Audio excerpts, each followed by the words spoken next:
Rocchetta Nervina vous apparaîtra en arrivant comme un château sur les murs duquel le temps s'est amusé à creuser des trous.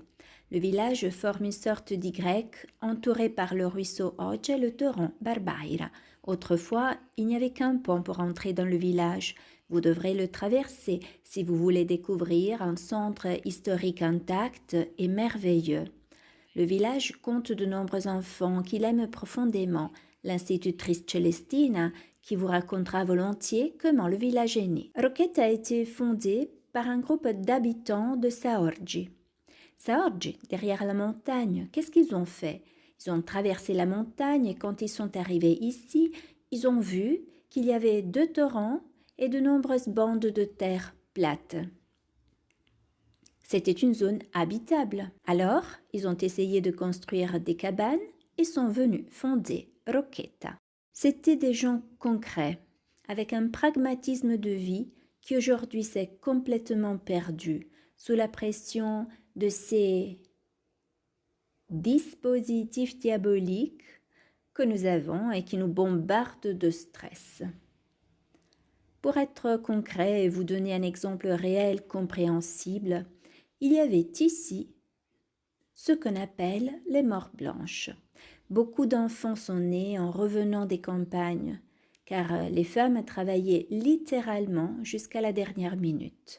Ces gens savaient que ces morts faisaient aussi partie de la vie.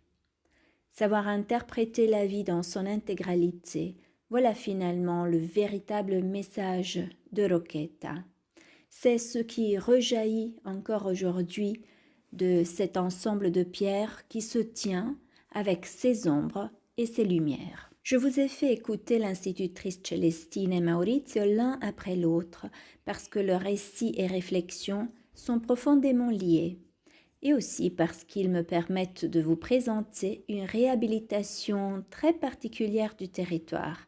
Ce n'est pas une collection d'objets, si importante soit-elle, mais une sorte de redécouverte archéologique qui vous plongera au cœur de la vie quotidienne de ces lieux.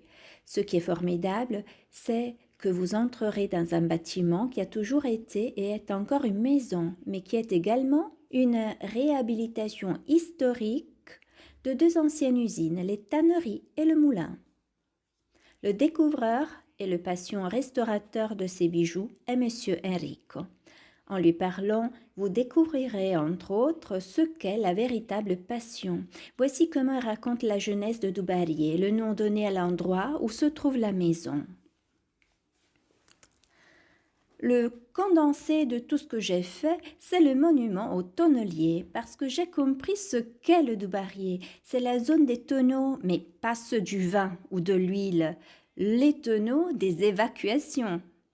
C'était l'époque de l'économie circulaire. L'homme ne produit pas de déchets, car tout ce qu'il produit, il le recycle. Aujourd'hui, Rocchetta est le cadre idéal pour passer des vacances paisibles. Vous aurez l'embarras du choix entre des itinéraires qui s'enfoncent dans la montagne et qui sentent l'air salin, ou bien une baignade dans le torrent Barbaira. Ou encore, pour les plus expérimentés, un parcours de canyoning, sans oublier de goûter aux spécialités locales, le lapin, la chèvre et les haricots et surtout les raviolis préparés ici de différentes manières.